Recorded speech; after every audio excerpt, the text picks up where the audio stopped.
Salah satu buku motivasi sepanjang masa yang banyak dibicarakan orang adalah satu buku yang saya sangat referensikan juga sebenarnya, yaitu buku yang judulnya Jonathan Livingstone Seagull. Dalam bahasa Indonesia diterjemahkan menjadi Jonathan Livingstone Camar.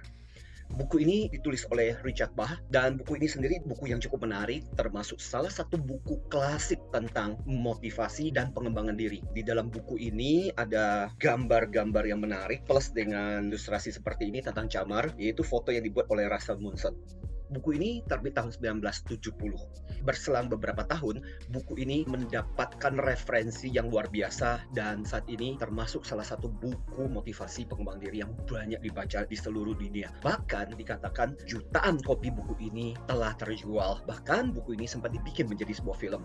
Bahkan di tahun 1972, penulisnya yaitu Richard Bach namanya dimuat di majalah Times dan kemudian dianggap sebagai salah satu orang yang memberikan pengaruh yang luar biasa untuk dunia ini berkat tulisannya. Well, meskipun buku ini sebenarnya juga mendapat banyak kritik, termasuk ada beberapa orang yang kemudian mengatakan buku ini harus diperhatikan dari sisi spiritualnya. Tapi kalau kita bicara mengenai latar belakang buku ini dan bagaimana buku ini dimaksudkan, sebenarnya cukup banyak sisi positif yang bisa dipetik. Jadi buku ini sepenuhnya adalah cerita. Tidak ada penjelasan, tidak ada teori, tidak ada konsep.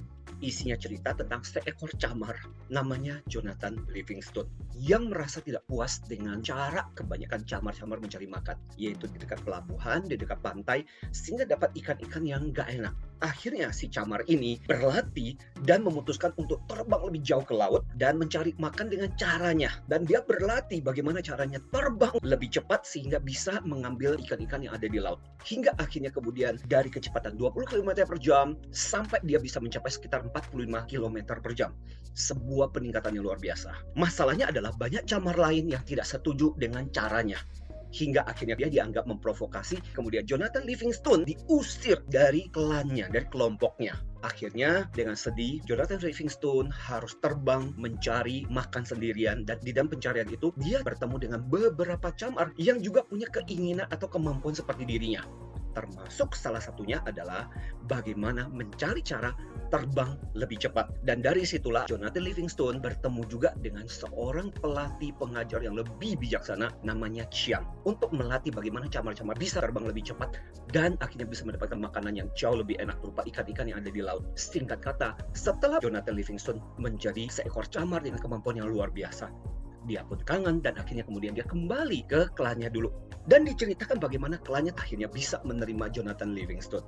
Malah Jonathan Livingstone akhirnya diizinkan untuk mengajari beberapa camar namanya Maynard. Jadi murid dia yang pertama untuk diajari bagaimana terbang lebih cepat. Dan ada juga yang namanya Fletcher yang akhirnya kemudian menggantikan peran Jonathan Livingstone untuk mengajari camar yang lain. Salah satu alasan kenapa klannya akhirnya bisa terbuka dan menerima Jonathan Livingstone adalah karena klannya merasa dan sadar banyak kemudian di antara camar yang mulai mati gara-gara susah untuk mendapatkan makanan.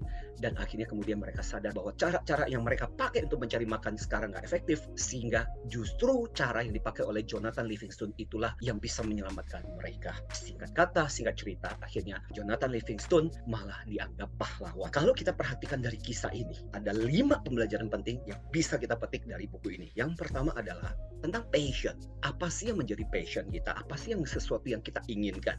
Jonathan Livingstone mengajarkan bahwa dia gak mau seperti camar-camar yang lain. Maka passion dia adalah ingin berlatih lebih cepat, ingin dapat ikan yang lebih enak, maka dia terus-menerus berlatih. Dan itu kemudian yang menjadi passionnya dan dia kejar. Hingga akhirnya itulah yang membuat dia lebih unggul dibandingkan camar yang lain. Dari yang tadinya terusir, bahkan sekarang bisa menjadi pahlawan. Yang kedua, bicara mengenai goal. Ada satu bagian yang menarik, yaitu pada saat ketika si Chiang mengajari Jonathan Livingstone. Ketika dia mengatakan, kamu harus fokus pada tujuanmu. Tidak peduli tantangan, kesulitan, masalah, itu harus diabaikan. Maka ini juga pelajaran penting. Dalam kehidupan kita, fokuslah pada goal kita, impian kita. Kadang-kadang kita harus mengesampingkan rasa sakit, penderitaan, kesulitan, bahkan hal-hal yang sebenarnya mendistraksi kita untuk mencapai tujuan kita. Dan yang ketiga adalah kemampuan kita untuk mengabaikan orang-orang yang tidak membantu kita, tidak menolong kita untuk membuat kita menjadi lebih baik. Yang menarik di dalam kisah ini adalah dalam perjalanannya Jonathan Livingstone mendapatkan banyak cercaan dari camar-camar di sekitarnya. Tapi yang menarik adalah Jonathan Livingstone tidak terlalu mempedulikannya dan tetap fokus sehingga dia bisa mencapai kemajuan apa yang dia inginkan. Yang keempat adalah bicara kemampuan kita untuk berdamai, memaafkan. Yang menarik dari kisah ini adalah bagaimana Jonathan Livingstone memaafkan klannya. Dan klannya juga memaafkan. Tapi sebenarnya klannya itu memaafkan Jonathan Livingstone karena terpaksa. Karena kondisinya sudah semakin sedikit dan butuh kemampuan seperti Jonathan Livingstone. Tapi yang menarik adalah bagaimana Jonathan Livingstone mau memaafkan kelompoknya. Dan kembali kepada kelompoknya justru melatih kelompoknya.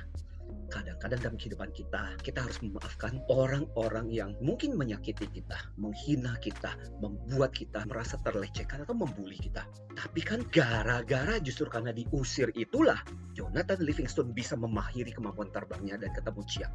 Dalam kehidupan kita, kadang-kadang justru karena penghinaan, pembulian itulah yang kadang-kadang mendorong kita untuk menjadi lebih baik. Dan yang terakhir adalah terus-menerus progres di dalam kehidupan kita. Yang menarik dari Jonathan Livingstone ini adalah kemampuan dia untuk berlatih, menjadi lebih baik dan menjadi lebih baik daripada sebelumnya, hingga akhirnya kemampuannya terus-menerus meningkat. Saya merasa bahwa itu pun perlu kita terapkan dalam kehidupan kita. Ketika kita udah memutuskan mau mahir atau punya kemampuan dalam bidang tertentu, kadang-kadang kita harus memberikan effort kita, melihat kemajuan kita sedikit demi sedikit, tapi ujung-ujungnya kita akan menjadi lebih baik. Semoga pembelajaran ini menjadi sesuatu yang berharga, dan itu yang bisa kita petik dari buku Jonathan Livingstone, Si Camar Agung.